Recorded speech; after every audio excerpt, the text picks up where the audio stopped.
¿Qué tal? Muy buenas noches, bienvenidos. Esto es Recalculando. ¿Es posible entender, comprender cabalmente un fragmento de la política, de la literatura, de la historia, no ya por lo que han declamado, han sostenido sus personajes principales, sus protagonistas, sino por la forma en la cual se ha ensamblado esa historia y a partir quizás de algún tipo de legado? ¿Es posible? ¿A usted le parece? Mire, después de las PASO el gobierno enfrentó una disyuntiva. Por un lado, tenía quizás la expectativa de recuperar el crédito político que quedó en evidencia que había perdido, de ir atrás de los votos que quizás podía comenzar a sumar. Pero eso implicaba una campaña vehemente, una campaña también del miedo, mayor incertidumbre. Del otro lado, el gobierno se le presentaba la chance de administrar una crisis, sobre todo de credibilidad, que emergió a partir de la contundencia de ese resultado y quizás también de iniciar lentamente una transición política. Yo quiero decirle que en función de lo que ha pasado en las últimas horas, yo me inclino más por esta segunda alternativa. El gobierno inició lentamente los trabajos silenciosos para llevar a cabo una transición política. Así podemos explicar la salida de Nicolás Dujovne de la cartera de Hacienda, la asunción de Hernán Lacunza al frente de ese ministerio, el anuncio quizás de algunas medidas que no van a tener un impacto inmediato, pero que están reflejando algún tipo de reacción, la rebeldía de los gobernadores en el día de hoy, que le dicen que no al gobierno en estas medidas anunciadas a propósito del IVA, la rebeldía también de las petroleras que no quieren saber nada de congelar lo que es el precio del combustible. Bueno, todo esto, quizás si lo hilvanamos, nos termina reflejando que el gobierno ha iniciado una especie de transición política y que en todo caso tiene que administrar este momento y abocarse a ello. Y sin embargo, tienen que empezar a descartar, a dejar marginados algunas cuestiones que se habían presentado. Por ejemplo, llevar a cabo algún tipo de reforma estructural de la economía. El gobierno ya no puede sentarse a esperar que aparezcan los brotes verdes. Tampoco puede sencillamente seducir a los inversores que vengan, que inviertan en la Argentina. Mire, ya ni siquiera podemos analizar, podemos creer en esas metáforas presidenciales. Recuerda, hay que cruzar el río, hay que escalar el Aconcagua, hay que afrontar las tempestades, todos los fenómenos climáticos que el presidente Macri nos presentaba hasta hace apenas muy poquito tiempo. Todo eso parece haber quedado a un costado. Y sin embargo, a ver, yo le mentiría si le dijese que el gobierno está de brazos cruzados. En realidad lo que le quiero proponer esta noche, una de las lecturas, que lo analicemos juntos, es que muy lejos de eso, quienes rodean al presidente, quienes rodean a los principales funcionarios del gobierno, el Círculo Rojo, quienes detentan el poder real en la República Argentina, todos ellos le han encomendado al gobierno que escriba su propia historia, que forje una determinada interpretación de lo que ha pasado en la Argentina en los últimos 4 años prácticamente, que de alguna manera nos deje una especie de lectura, o quizás que el elemento central empiece a ser un supuesto legado. Acuérdese de esta palabra que es importante, el legado. La ha dicho el presidente hace apenas algunos días, la ha dicho el ministro, flamante ministro de Hacienda, Hernán Lacunza, en el primero de sus discursos, en la primera de sus conferencias de prensa. El gobierno va detrás de dejar un legado, pero nos va a tratar de convencer de qué forma tenemos que interpretar ese legado. ¿Sabe qué dice el legado? Dice que el gobierno forjó una Argentina que se abrió al mundo, que tiene nuevos socios comerciales, que en todo caso se han saneado las cuentas públicas, que el gobierno fue detrás del déficit cero porque era la única salida, que se han sembrado las bases para un futuro crecimiento en la República Argentina. Pero quiero decirle que detrás de ese legado, detrás de esa lectura, de esa interpretación, el gobierno no nos va a dar la posibilidad de que de un tiempo a esta parte empecemos a mirar este ciclo como un ciclo que ha dejado pobreza, que ha dejado indigencia, que ha dejado mayor desigualdad, que ha triplicado prácticamente la deuda externa, que ha duplicado la inflación. Todo eso va a esconderse debajo de la alfombra. Ahí están los trabajos que está realizando el gobierno. Pero además quiero decirle otra cosa, y quizás esto es lo central, esto es lo que quiero que se quede para analizar los hechos de la realidad. Porque ese legado que se escribe, ese legado que se encarga por parte del círculo de poder, es quizás, y se lo pregunto, un salvoconducto para erigir a Cambiemos en una fuerza política que resulte la alternativa lógica al futuro mandato que probablemente sea por parte de la oposición política, por parte sobre todo del Frente de Todos. Si ese legado no constituye una especie de boleto en blanco, ¿para qué, dice usted? Para plantearse como alternativa política dentro de 4, dentro de 8 años. Si en todo caso no es una especie de botella que uno tira al mar y que en algún momento va a buscar para presentarla a la sociedad y para decir, este es nuestro crédito, nosotros hicimos esto. Ese es el planteo que quiero hacerle en esta noche. Y como siempre apelo a algún texto porque estar pensando en esto me hizo recordar a una novela, fantástica novela, que escribió y que publicó en 1980 el genial Ricardo Piglia. Se llama Respiración Artificial. Y usted quizás inmediatamente dice, a este gobierno en términos políticos le está faltando esa respiración artificial. Es cierto, pero lo que propone Piglia en ese libro es quizás el reverso de lo que le estoy contando. Piglia presenta a un personaje, a un muchacho, a un escritor, que intenta recuperar qué pasó con su tío, del cual hay muchas conjeturas, pero del cual también hay cierta opacidad con respecto a de qué fue su vida, qué pasó con los hechos, y en todo caso, si en algún punto, en algún momento, esa historia que cuentan los familiares fue efectivamente así, o si tiene un reverso.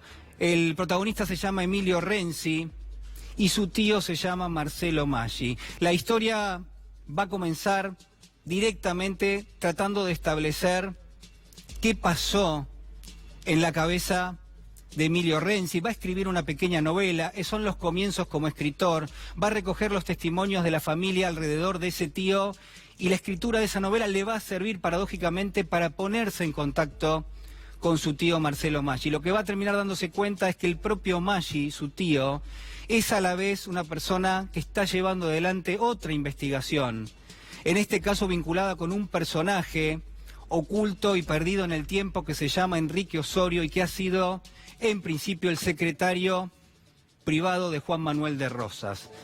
La gran paradoja de esta historia es que está escrita como esas pequeñas cajas chinas, usted recuerda, está una dentro de la otra y tanto del anverso como del reverso uno puede leer que prácticamente tienen el mismo sentido. Pasa exactamente lo mismo entre Emilio Renzi y Marcelo Maggi que entre Marcelo Maggi y Enrique Osorio. Y quizás lo que nos quiere proponer Piglia es que detrás de toda historia de heroísmo, que es así como empiezan a sucederse las lecturas que hay en torno a cada uno de estos relatos, que detrás de cada héroe hay siempre un traidor. Y que quizás el mismo héroe es en definitiva un traidor a quien la historia ha vuelto de una manera distinta, ha presentado quizás con otra morfología. De eso trata Respiración Artificial. Lo que quiero proponerle es que este rompecabezas que nos presenta Piglia es quizás muy parecido a cómo se nos presenta la historia de nuestra Argentina, lo que ha sucedido quizás en los últimos meses y en definitiva y sobre todo a que muchas veces lo que recibimos, lo que se nos da, con lo que trabamos conocimiento, no es con lo que verdaderamente ha tenido contacto la realidad. ¿Sabe qué? Lo principal que nos deja la lectura de Respiración Artificial no es solamente este relato fascinante, muy complejo, por cierto, una novela de culto, Pero quizás lo más relevante que nos deja la lectura de Respiración Artificial son las preguntas, que trabajan en forma inversa. Leemos la novela y nos quedan las preguntas. ¿Qué preguntas? Las que nos sirven para tratar de descifrar qué es lo que ha pasado, qué es lo que hemos leído. Y esas preguntas se presentan quizás de la siguiente manera. ¿Cuál es la historia que se nos cuenta? ¿Quién narra esa historia? ¿Cómo se han ordenado los materiales para contarnos precisamente esa historia? ¿Qué grado de veracidad tiene aquello que se nos está contando? O en todo caso, ¿cómo recuperamos nosotros la realidad? ¿Cómo recuperamos lo real? ¿Qué hay detrás de los enigmas? ¿Qué hay detrás de los secretos? ¿Qué hay detrás de esa gran historia a la cual muchas veces vamos a llegar por líneas oblicuas y por malas letras? Si, como parece, el mundo muchas veces nos presenta datos que están sumamente alejados de la realidad, si nos llega en forma indirecta aquello que constituye quizás un hecho importante, si la sociedad, que a veces referimos como la sociedad del espectáculo, elige traducirnos aquello que para nosotros es la realidad y nos lo trae como una representación o como una parodia, señoras y señores, va a haber que comenzar a prestar muchísima atención. Que el olvido no nos juegue en contra, pero sobre todo que la historia no nos cuente un relato que no fue. Acompáñeme porque ya está con nosotros Carlos Polimeni. Carlos, ¿cómo estás? Buenas noches. Bien, buenas noches. Complacido de volver a tu programa. Bueno, para mí es un honor que estés con nosotros. Está también Pacho O'Donnell aquí en el estudio, que estaba escuchando detrás de cámara qué era lo que estábamos diciendo. Carlos, periodista, escritor, guionista, docente, conductor de radio y televisión, tenés una trayectoria enorme. La verdad que es un gusto y proponerte un poquito, quizás una lectura relacionada con esto, ¿no? Hay una construcción por parte del gobierno de qué es lo que se supone que tenemos que interpretar que fue este ciclo político. Sin lugar a dudas, ¿no? Pensaba que si miramos esa época, la de Respiración Artificial, que es un momento clave, el cambio de la década del 70 al 80, pero todavía durante la dictadura militar. Sí. Respiración Artificial de Ricardo Piglia, Los Pichiciegos de Foucault y Flores robadas en los jardines de Quilmes de Jorge Asís. Son tal vez las tres obras cumbres de la literatura de los primeros 80 en la Argentina. Sí. La literatura de transición lenta hacia la democracia. Ricardo Piglia no era peronista ni muchísimo menos, estaba bastante más a la izquierda del peronismo, pero durante los años del kirchnerismo tuvo por única vez la oportunidad de dictar clases por televisión. 4 programas especiales sobre Jorge Luis Borges, acaso el mayor creador de ficciones de la historia argentina. Al que además el macrismo, el pequeño macrismo ilustrado, unos pocos macristas que alguna vez leyeron, suele considerar muy importante en su condición de antiperonista, ignorando que Borges fue socialista libertario, fue anarquista, escribió un libro de loas a la Unión Soviética después de 1917 que luego quemó, fue radical de Hipólito Yrigoyen y finalmente, como buena parte de la clase media ilustrada, resultó antiperonista cuando apareció el fenómeno del peronismo. Borges escribió un poema sobre la lluvia, es un soneto. Bruscamente la tarde se ha aclarado porque ya cae la lluvia silenciosa. ¿Cae o cayó? La lluvia sin duda es una cosa que sucede en el pasado. Es un asunto que sucede en el pasado. Sí. Este gobierno, el de Mauricio Macri, es sin duda un asunto que transcurre en un pasado. Este gobierno ya es pasado. Entonces, como se sabe, ya ha pasado a la historia, y siempre apuntó a engañarnos con un cambiemos, que es una ficción para decir retrocedamos como sociedad. Se propone escribir un legado que en realidad nadie puede escribir de sí mismo, porque la versión definitiva sobre las cosas nunca las dan los protagonistas, sino un tiempo por venir. Y en ese tiempo por venir recordaremos que la ficción que este gobierno montó para llegar al poder, que era una fuerza de centro, que venía a disponerse a dialogar con el resto de la sociedad, que eran caracteres templados y que era un gobierno de personas limpias por ricas contra un gobierno corrupto, resultó todo una gigantesca mentira. que además le explotó en las manos al propio gobierno apenas la sociedad pudo expresarse en elecciones definitorias como las PASO, o previas a las definitorias del 27 de octubre. Entonces, sin duda, este gobierno es un gobierno que transcurre en su propio pasado, no va a poder cambiar el veredicto de la historia. Y lo que quiere es escribir un veredicto que lo salve del juicio de la historia. Pero la mala noticia para Marcos Peña y sus elencos de trabajo, para los troles cada vez más en evidencia, y para aquellos que hoy saltan en garrocha hacia el otro lado, olvidando todo lo que hicieron y escribieron antes, hay una memoria histórica sobre este gobierno que la verdad lo sitúa como un gobierno con características casi previas a la existencia del peronismo en la Argentina. Siendo su gran enemigo el peronismo, sí, o al menos esa es la interpretación que el gobierno ha tenido de sí mismo, la verdad que es un gobierno que propuso a la sociedad una serie de pactos que tienen que ver con 1930, con la década infame. Coincido, totalmente anacrónico con lo que uno podía llegar a mínimamente esperar. Entonces eso de actualizar a la Argentina, de relacionarlo con el mundo, no fue más que sujetarlo al Fondo Monetario Internacional.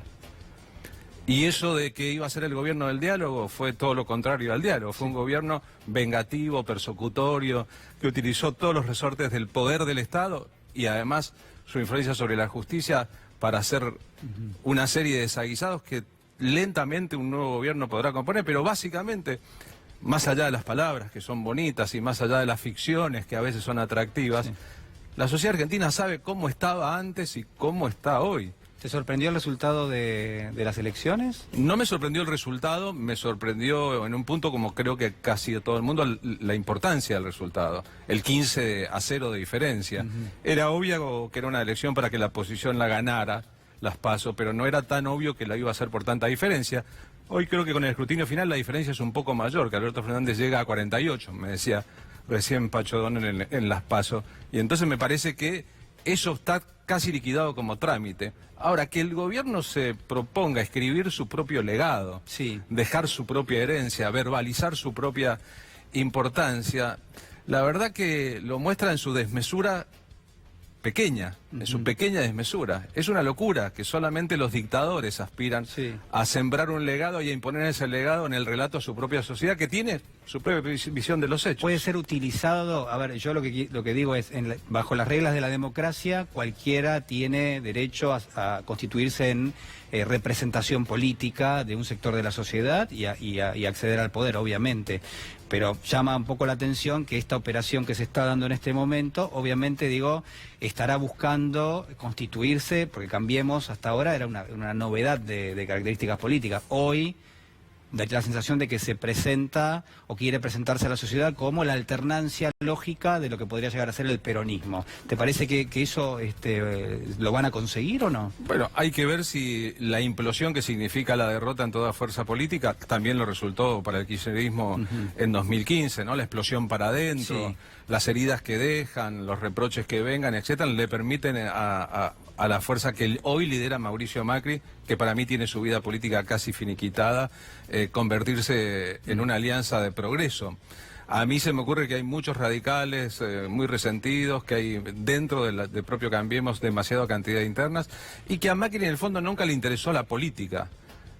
La política como el arte de la política, el arte del diálogo, de la convivencia y de la transformación posible de lo que está mal en un país. Le interesó el poder, le interesaron los negocios, le interesó servir a causas que tienen que ver con sus familias y sus amigos y sus socios, y que a esta altura debe estar pensando más en los cortinados de la casa donde va a vivir en Roma que en constituirse en un líder de una futura oposición. Si Cambiemos va en camino de ser eso que vos planteás, me parece que debe ser, o que será con otro liderazgo interno, que tal vez sea Rodríguez Larreta, María Eugenia Vidal o Marcos Peña. Puede ser una imposición de quienes están alrededor del presidente Macri, digamos, no necesariamente puede ser Sí, tal vez. Una inquietud de él, directamente. Sí, yo creo que Macri, de verdad, fue puesto en un lugar que como Bartleby el escribiente, tal vez no era el que más le convenía, ¿no? Tal vez hubiese preferido no hacerlo, hubiese preferido seguir siendo el millonario que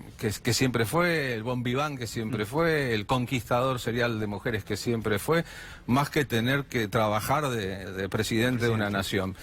Ocurrió también que en la elección previa al triunfo de Macri, la del 54% de los votos de Cristina en 2011, entre Wiener y Alfonsín, el segundo y el tercero, sacaron 17 y 15, el 32% de los votos, y que hubo que inventar por parte del establishment de Estados Unidos, los grandes poderes internacionales, un candidato con potencial de triunfo.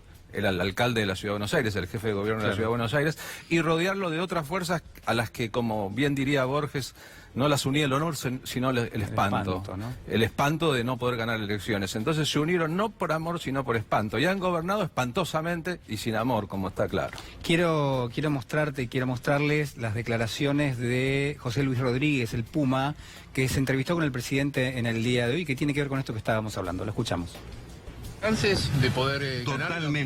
Totalmente. Muchos chances, porque la gente, yo creo que no debe cambiar, sino va a venir otra parte del plan de gobierno, que es ahora la gente. Ya las obras están hechas, ahora viene la parte social. Falta tiempo. La gente recapacita. Ahora están preparando la segunda empuje, fuerza, que es para el ser humano ahora, para la obra social. Ya las macro construcciones están hechas y ahí están y quedarán para siempre. Pero ahora viene la inversión realmente en el ser humano, en la obra social. Ahora, Puma, no hablaron un segundo de lo mal que le está pasando a la gente, que está sin trabajo. Usted dice, hicieron la base y la estructura, pero hay mucha gente que no tiene trabajo, que no llega a fin de mes. También están peor en Venezuela. Sí, bueno, pero en Argentina, más allá de Venezuela. Hay una esperanza de libertad, hay una esperanza de que otra segunda empuje, otra segunda fuerza, que es para la inversión en el ser humano realmente, en la obra social.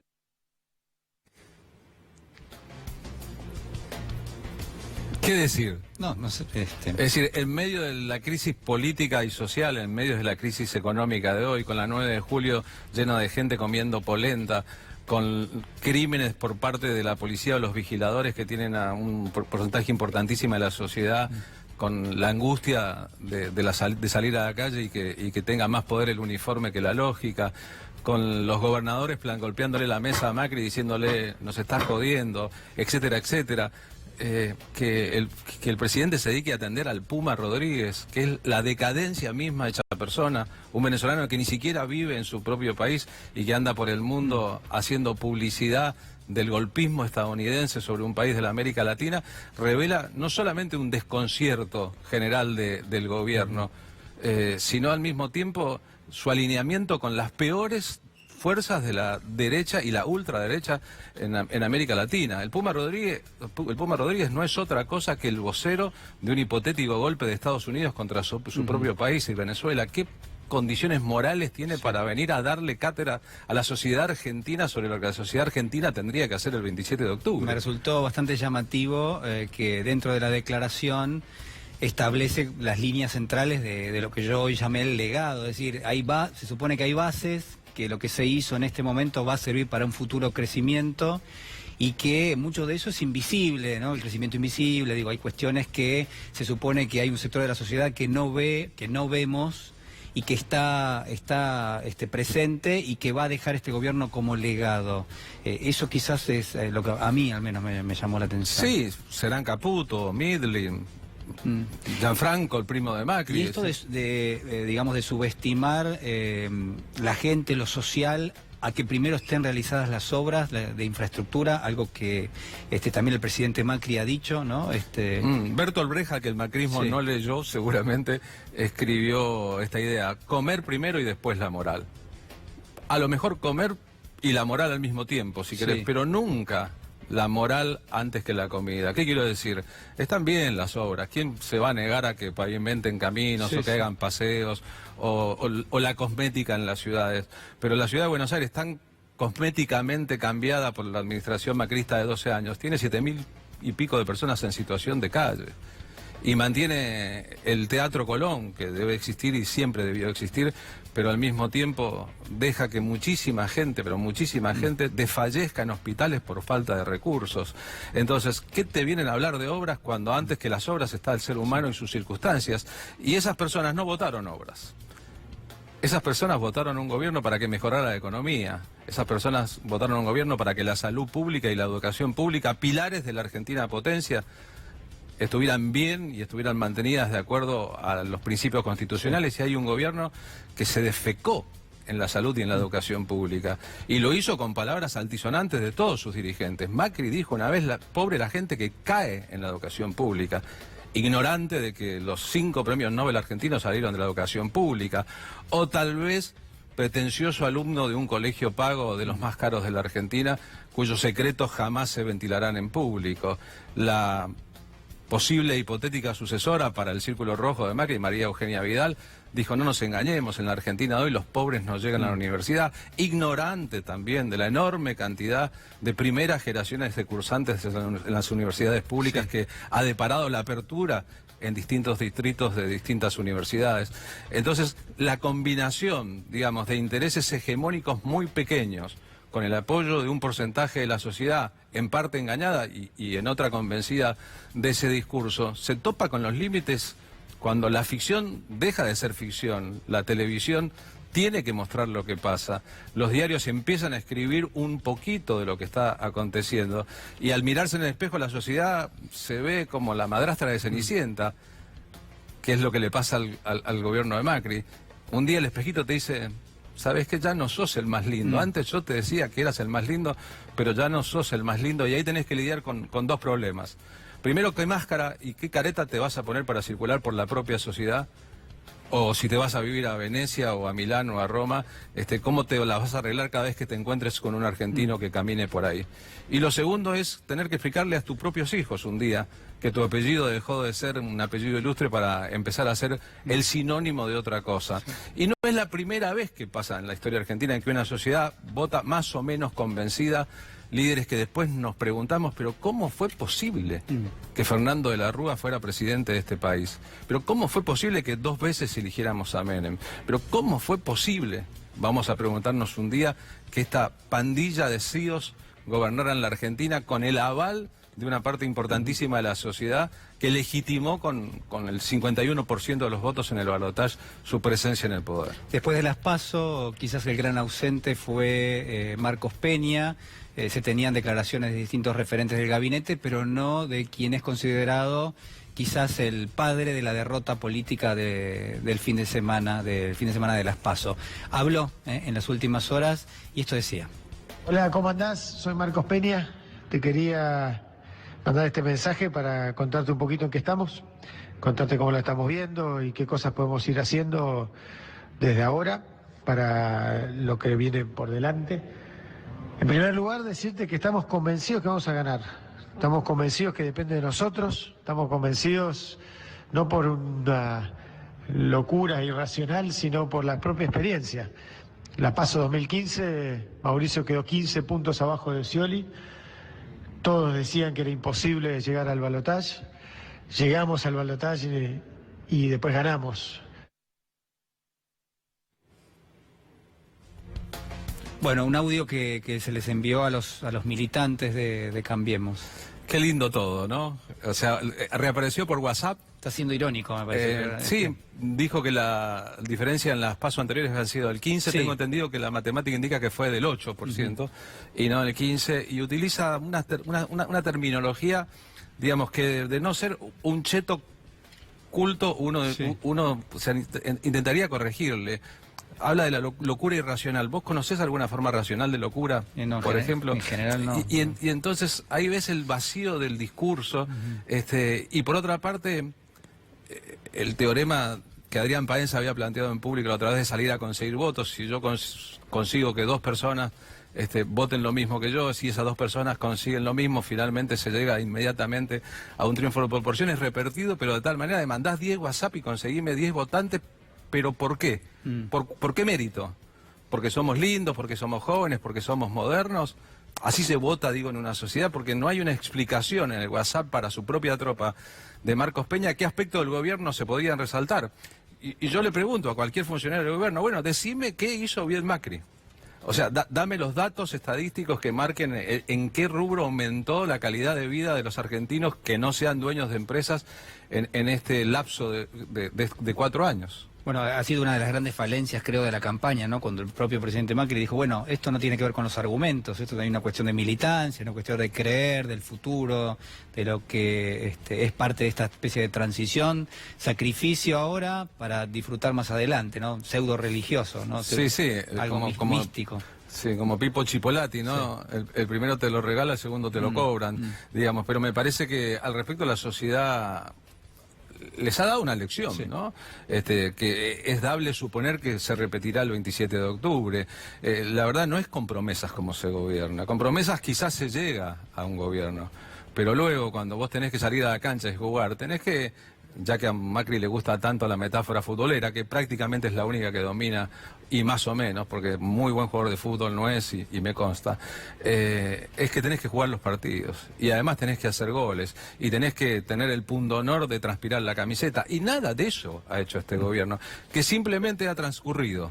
Es un gobierno que ha transcurrido y que se va a preocupar dentro de unos años por rescatar algún aspecto, y va a encontrar muy poco, que no sean los elogios de Vargas Llosa, el Puma Rodríguez, sí, o las imitaciones de Freddie Mercury, porque de verdad no va a encontrar en sí mismo, pasado el tiempo, como suele acontecer, como le habrá pasado a Fernando de la Rúa antes de partir al cielo de los presidentes, o como le estará pasando a Carlos Menem, encontrar elementos que le ayuden a hacer su propia evaluación final. De Menem podríamos decir que al lado de Macri hasta parece un socialdemócrata. Y mirá que Menem fue mucho, las hizo todas. Las hizo todas. Carlos, te quiero agradecer muchísimo. Estás en Radio Colonia, en el programa que se llama La Tarde con Carlos Polimeni. Todos los días, sí, de lunes a viernes, de 14 a 17. Perfecto. Bueno. Y nos divertimos y hacemos buena radio, que siempre es importante. Muy bien, muy recomendable. Muchísimas gracias, Carlos. Gracias a vos por la invitación. Bueno, se ha mencionado varias veces que el presidente Macri tiene algo con la sensación de cansancio, con el cansancio en sí. Escuche bien y fíjese este informe que hemos armado a propósito de esta referencia. A dormir y a empezar a trabajar de mañana a mañana. Quiero pedirles disculpas por lo que dije en la conferencia del lunes. Dudé de hacerla, porque todavía estaba muy afectado por el resultado del domingo. Además, sin dormir. Buenos días a todos. Gracias por acompañarnos tan temprano este lunes. Ay, me encantan estos sábados de flojera. ¿Es miércoles, Homero? ¡Oh! ¡Ah, trabajo! Gracias por acompañarnos tan temprano este lunes. Ay, me encantan los sábados de verdad. Son tan relajantes. No como los falsos sábados que casi hacen que me corran. Acá estamos, ya falta poco. Estoy muerto porque son millones de reuniones. Y yo soy el primero que me voy a dormir con una angustia, porque vos la estás pasando un poco peor, dentro de un nivel. Hay otros que no tienen laburo y esto tarda en moverse y arrancar, o sea. Bueno, ya estábamos hablando, imposible no hablar con vos, Pacho. ¿Cómo estás? Muy buenas noches. Muy contento de estar acá, te aprecio realmente. Porque para mí es un gusto enorme. Bueno, todos ustedes lo conocen, no tiene sentido una presentación formal, pero sí que sos escritor, periodista, historiador. ¿Sos psicoanalista también? También, sí, soy médico, sí. Sos médico. Ejercí durante un tiempo largo y después últimamente ya estudio, doy algunas clases y demás, sí, pero... ¿Te ha servido en tu trabajo cotidiano, digamos, lo que ha sido tu formación como médico, como sí, como psicoanalista, sí, aporta una dimensión de comprensión mayor, ¿no? Es decir, siempre y cuando no contamines todo con esa patología que es el psicoanalismo, ¿no? Pero realmente, además, yo me psicoanalicé por necesidad, no por una decisión intelectual, sino porque o me psicoanalizaba o me moría, digamos. Sí, ¿no? Nos pasa a varios. Así que me pasa que lo tengo muy internalizado, ¿sabes? Para mí es algo que es muy constitutivo en la dimensión psicoanalítica de la vida, de la relación. Voy a contar una indiscreción que no está hablada con Pacho, pero seguramente me va a perdonar, ya que me tiene cariño, que es que a lo largo de la semana, a veces estamos en contacto por mail y recibí un mail de Pacho diciendo: veo con mucha preocupación lo que está pasando en nuestro país. Sí. Veo con mucha preocupación, en gran medida, la actitud del gobierno, la actitud que ha tomado el gobierno. ¿Querés profundizar este concepto? Recién hablabas de esas preguntas que de alguna manera sirven para, hablando del gran Piglia, ¿no? Que de alguna manera sirven para disolver esas pseudo verdades que se hacen para en última instancia no llegar a la verdad. Yo creo que hay una pregunta, o una de las preguntas, quizá la pregunta clave, es ¿puede ganar Macri las próximas elecciones? Y yo creo que la respuesta es no. Es imposible. Hoy mismo, digamos, el final del cómputo oficial, hubo más votos para Alberto Fernández, está prácticamente en un 48, ¿no? Es una instancia, recién escuchaba a Peña diciendo que Macri, que Scioli le llevaba 15 puntos a Macri, no, le llevaba 8. 8, y en una situación distinta, o sea, Macri era la oposición, el oficialismo estaba muy golpeado con algunos candidatos que perturbaban mucho la imagen de Scioli, cierto boicot interno. Pero ¿qué quiere decir esto? Que realmente en una situación tan crítica, o sea, tan al borde del default, si es que no, ya estamos en el default, con las cifras que todo el tiempo escuchamos, 34% de pobreza, 30.000 empresas cerradas, en fin, tantas cifras, es imposible pensar que un candidato puede ganar con esas cifras. O sea, creo que el pueblo, no estoy hablando desde el kirchnerismo ni desde lo que estoy hablando desde el sentido común. Lo conozco personalmente a Macri, considero que es una buena persona, sé que lo hizo todo con la mejor intención, no lo hizo de malo, ni de canalla, ni de villano, sino que no le salió. O sea, el proyecto que tenía él no sirvió, la gente que nombró tampoco sirvió, y en última instancia hemos llegado a esta situación verdaderamente muy crítica.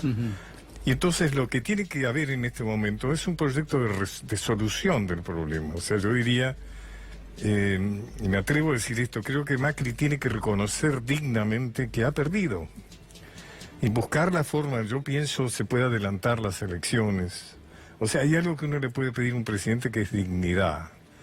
O sea, yo no veo el sentido de seguir haciendo campaña cuando el país se derrumba, cuando estamos en una situación verdaderamente de catástrofe social, económica, moral.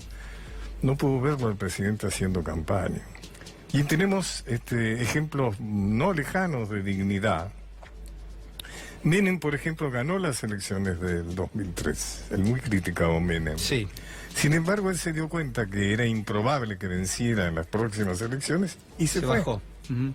Y se fue, es decir, nos evitó a las argentinas todo un proceso electoral cuyo final de alguna manera ya estaba anunciado, conocido. Entonces nos evitó todo ese terreno, digamos, que seguramente iba a empeorar la situación que ya era de alguna... Ahí hay que recuperar siempre la figura de Duhalde, ¿no? Duhalde fue un gran concertador. Es muy interesante lo que marcas, porque... Alfonsín. Alfonsín, cuando el país se le había ido de las manos, le entregó la presidencia a Menem. Y Menem tuvo la grandeza de aceptarla, porque aceptar una presidencia 6 meses antes realmente es aceptarla en malas condiciones, cuando todavía no has terminado de armar sus... O sea que hay antecedentes de presidentes que dignamente aceptaron la derrota y que de alguna manera facilitaron el hecho de que las cosas no fueran peor, ¿no? Quería decir esto. Muchas veces se tiene la falsa percepción de que lo que en gran medida es una transición política, donde da la sensación de que hay cierto estancamiento en términos de nuevas propuestas, que digamos las viejas no terminan de irse, las nuevas no terminan de llegar, entonces en el medio, digo, ¿qué pasa? Muchos dicen no pasa nada.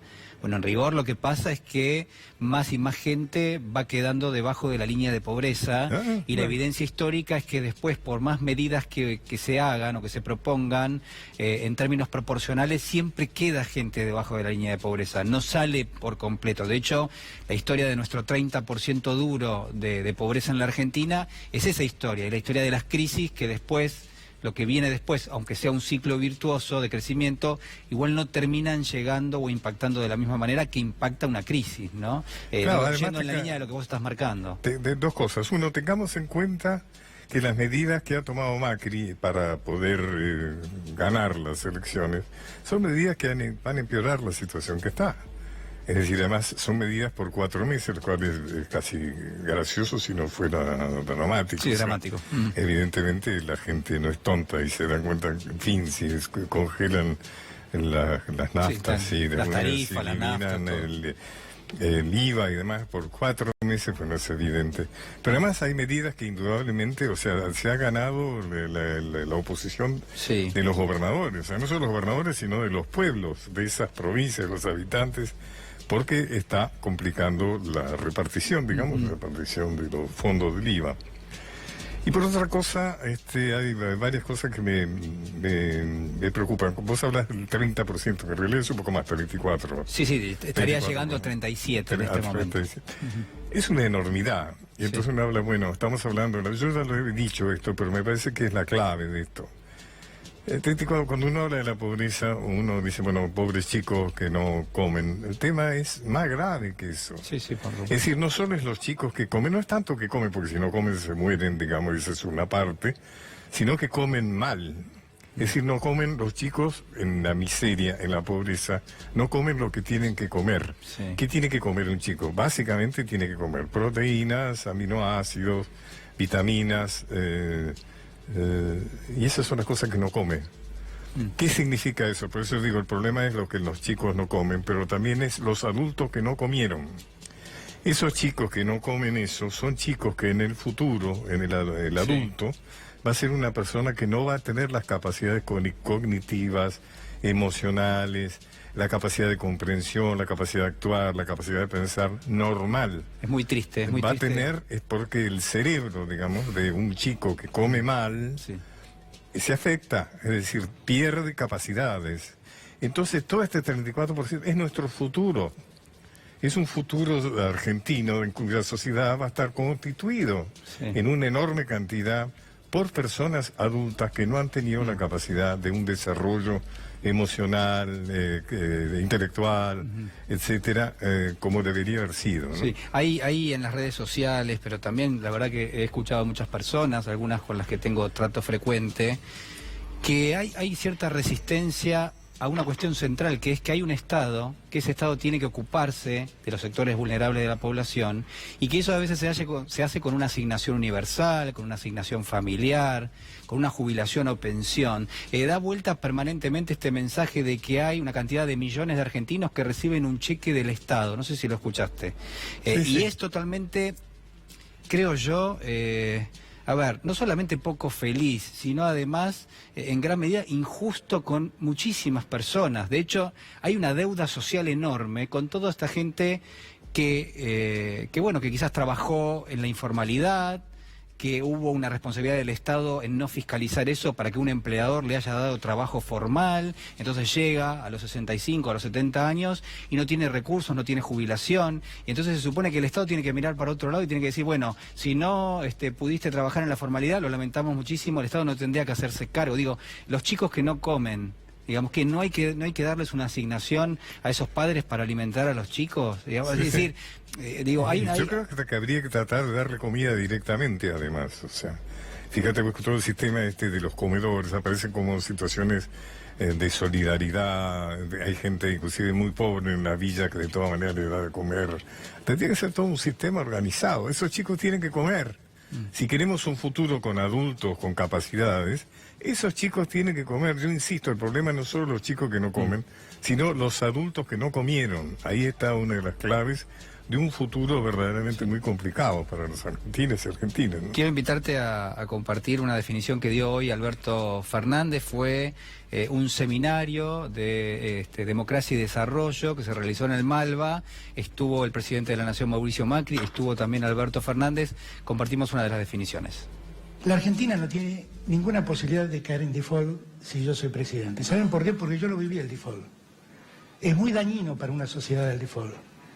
Nadie puede querer el default como salida, nadie. Por lo tanto, creo que también este fantasma, que yo creo que ha sido alentado por el gobierno, es un error. La Argentina lo que tiene que ver es cómo genera condiciones para pagar esta deuda, simplemente. Eso es lo que tiene que hacer. Y cuando yo hablo de volver a poner en marcha la economía, de volver a promover el desarrollo, de volver a exportar, estoy hablando de conseguir los dólares para poder hacer frente a estas obligaciones.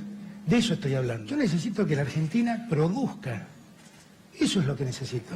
Necesito que las pymes funcionen, que la industria automotriz deje de tener empleados suspendidos y produzca. Eso necesito.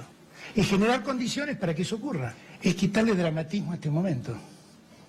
Porque una de las peores cosas que nos pasa es que le ponemos mucho dramatismo a este momento. Y no es ningún momento dramático. Simplemente es el fin de un gobierno y el comienzo de otro. Bueno, por fin alguien que habla de producción, de exportar, de crecimiento económico. Obviamente es un escenario sumamente complejo, digo, no es tan sencillo como lo plantea el candidato Alberto Fernández. Está generando, me parece, una expectativa, pero al mismo tiempo lo que hay que decir es, hay muchas cuestiones y muchas limitaciones que va a tener el próximo gobierno, ¿no? No están planteadas ahí. Pero además es interesante el hablar, como decís, de ciertas cosas que no han estado presentes en la campaña. En este momento nos han idiotizado.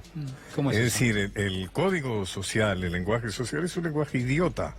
Es el lenguaje dominado, colonizado por términos economicistas. Hablamos de LELIC, hablamos de tasa LIBOR, hablamos de riesgo país, hablamos de... Ese lenguaje no sirve para la vida, no sirve para vivir, no sirve para entender la vida. Es un lenguaje hipertécnico que supuestamente comprenden algunos, que en última instancia son los que cometen grandes errores. Creo que la Argentina debe recuperar la posibilidad de conversar de Piglia, hablar de Piglia, qué es lo que representa Piglia. Lo tuyo que acabas de hacer es excepcional, no es frecuente en televisión esto. O sea, fíjate vos que el discurso de Macri y demás nunca tiene citas. Me hace acordar nunca tiene citas, es notable, es un síntoma, no hay citas. Antes, inclusive había ignorantes que de todas maneras descolgaban. Estudiaban la cita. Ortega, sí. mal tomada, o de Borges, pero ahora ni siquiera se considera que realmente todo lo que tiene que ver con el pensar, con la cultura, con el entender, es algo absolutamente descartable. Bueno, se piensa con las palabras, ¿no? Siempre me acuerdo que en 1984 de Orwell hay algo que se llama la neolengua, que la crea el Estado, el gran hermano. Es una especie de idioma donde se lo empobrece a propósito, con menos palabras. Esto que vos estabas planteando, ¿para qué? Para pensar menos. Pero claro, hablamos, por pronto los números van a reemplazar a las palabras. No hablamos lo que habla el mundo habla de cosas de bloques, habla de inteligencia artificial, habla de robótica, habla entonces habla de cosas muy importantes, muy interesantes, ¿no? Nosotros no hablamos de esa cosa, estamos realmente idiotizados. Me gustaría decir algo de Alberto Fernández. Yo conozco a Alberto Fernández, hemos sido diputados en Buenos Aires juntos y tengo un excelente concepto de Alberto. Creo que es un hombre además que ha llevado muy bien la campaña. Todo ese exceso de votos significa votos que llevó Alberto. Evidentemente no son solamente los votos de Cristina. Por eso que no se explica muy bien la continuación de esta campaña del terror, ¿no es cierto?, que impuso el gobierno en realidad a Cristina. La idea de que era la villana, era el demonio, y que la cuestión es que ganó.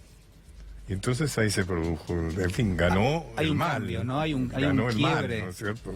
Sí, bueno, Carlos Polimene decía recién la garrocha, ¿no? De muchos observadores de la realidad, analistas, periodistas que agarraron la garrocha y están saltando del otro lado. Yo me animo a proponer otra lectura, yo no sé si vos coincidís. Para mí se rompió directamente el marco en el cual se estaba dando la campaña, donde el gobierno polarizaba con la oposición, porque polarizaba directamente con el kirchnerismo. Con la contundencia del resultado, el gobierno se da cuenta que no tiene ningún sentido porque se rompió la grieta. El resultado fue tan contundente y está mostrando que hay un 70% de la sociedad que no sigue el dictado del gobierno, que directamente no tiene sentido porque ya no hay grieta ahora. Ahora hay una oposición muy firme al gobierno, a lo que planteaba el gobierno. Además yo creo que la gente quiere creer en Alberto Fernández, o sea, siempre es... y creo que Alberto Fernández está mostrando bien, o sea, se está mostrando con que no es un títere, ¿no es cierto? Está mostrando personalidad. Yo creo que el gobierno está esperando que meta la pata, ¿no es cierto? Casi te diría que un poco varios movimientos de estos días. Es muy peligroso para Alberto hablar, ¿no es cierto? Porque es como que lo están midiendo y esperando que diga algo, es lo que esperan que diga o que se pueda interpretar como algo de lo que se espera que diga, ¿no? ¿Querés escuchar al presidente Macri hoy hablándole a los empresarios? Dale. A ver. Ustedes son la esperanza de generar empleo, que es una de las patas importantes en la vida de la gente para vivir mejor y ser felices. Entonces usted tiene la responsabilidad de decir cuáles son las herramientas que necesitan para poder crecer y generar trabajo. Yo creo que el primer paquete, sin duda, que si no nos sirve el segundo, es la institucionalidad. Esto que hemos hablado, que hemos avanzado muchísimo, que hemos puesto la vara más alta. porque eso da previsibilidad, ¿no? Una justicia independiente, reglas de juego claras, no arbitrariedades, no controles y regulaciones que hacen imposible las cosas, que prohíben importar, que prohíben exportar, o sea, reglas que le permiten desarrollarse, ¿no? ¿Qué infraestructuras necesitan? ¿Qué conectividades necesitan? Cosa que hemos avanzado también. ¿Qué relaciones con el mundo que hemos ya generado, ¿no? Estos 170 mercados, ¿cuáles más? Y también tienen que decir, nosotros necesitamos un presupuesto que equilibre y que le dé al país una moneda. Una moneda y además que no nos cobre impuestos que no podemos pagar, con lo cual nos obligan a que o a no invertir o a hacer cosas que están fuera de la ley para sobrevivir. Y a eso incluye impuestos municipales y provinciales. Es el primer presidente que pide que no le cobren impuestos del lado del Estado, que se supone que tiene que recaudarlos. No solo lo que me queda de lo último, ¿no? Pero digo, pues... Además, evidentemente, ha roto toda relación con el Fondo Monetario Internacional, ¿no es cierto? O sea, no está cumpliendo con ninguna de las premisas de ahorro para pagar la deuda del Fondo Monetario. No sé qué es lo que va a pasar con eso. A mí, ya te digo, me preocupa. Creo que Macri debería aceptar con dignidad que no va a poder confiar en la historia. Él puede confiar en que la historia va a recuperar. Como decía Fernández, va a recuperar, por ejemplo, el haber recuperado el INDEC. Pacho, ¿qué significa confiar en la historia? Que la historia escribe con trazos gruesos generalmente, y hay algunas cosas que seguramente va a recuperar dentro de un panorama seguramente crítico o negativo, pero por ahí va a recuperar algunas obras públicas, la libertad de expresión, que sin duda, más allá de algunas, sí, realmente existió. O sea, como él decía recién, cierta idea de la relación con el mundo desde una perspectiva liberal, digamos. Pero bueno, creo que debería confiar en aceptar, digamos, que ya su ciclo se cumplió. Y la historia da revanchas, o sea, por ejemplo, Roca termina y después vuelve la misma.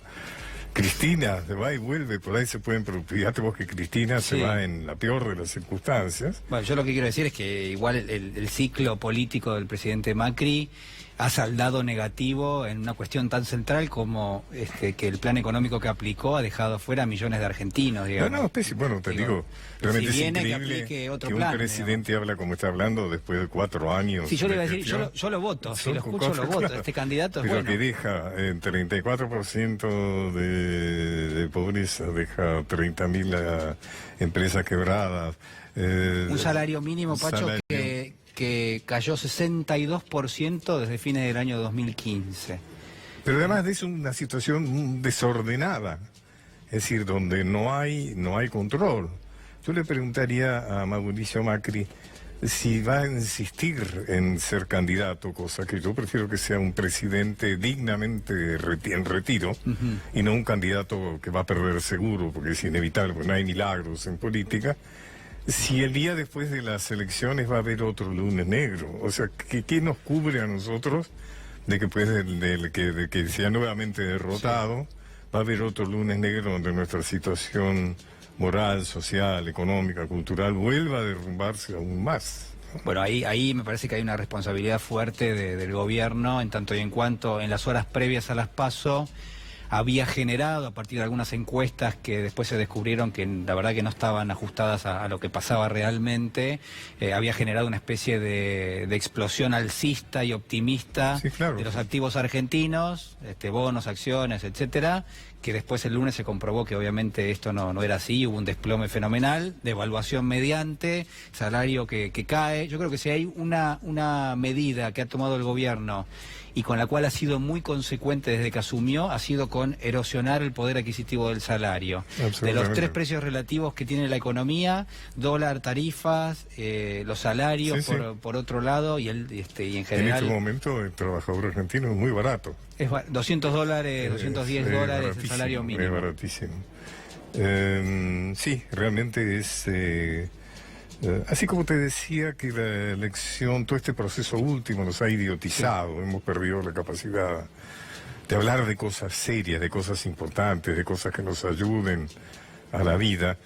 Yo quería rescatar algo de la elección, por ejemplo, a mí me parece interesante Lamens como candidato. Y si Macri sigue haciendo macana, va a lograr que le gane a... Le va a dar cierto... Le va a dar, así como hizo perder a la candidata, la gobernadora de Buenos Aires. Y después me gustó mucho la actitud de Urtubey. Me parece que es una persona digna que hay que rescatar. O sea, un hombre a quien Macri le ofrece la vicepresidencia antes que a Pichetto, y coherente con su convicción de que además había hablado mucho, como otros que después se fueron para ese lado, de que no tenía que ser ni Macri ni Cristina. Bueno, se jugó hasta el final, aunque sea perjudicándose claramente, pero se jugó hasta el final por su postura. Digo porque por lo menos hay que rescatar, sobre todo políticos hacia el futuro, ¿no? Y estoy hablando de lo que veo, seguramente en las provincias y en las intendencias también hay gente de esta, ¿no? Pacho, la verdad te quiero agradecer muchísimo. Me regalaste un libro que se llama Artigas, la versión popular de la Revolución de Mayo. Acá lo tenemos, señor director. A ver si me... Artigas es un personaje excepcional que tiene bastante que ver con esto. Ahí está. Artigas. Y tiene una dedicatoria que te agradezco muchísimo. Muchísimas gracias, Pacho. Artigas fue el promotor, nos lo han coagulado como si fuera solo un prócer uruguayo. Fue el gran promotor de una organización federal. Te voy a comprometer para que vuelvas a hablarme de Artigas. Dale. Hay tantos personajes maravillosos en la historia argentina. Muchísimas gracias, Pacho. Muchas gracias.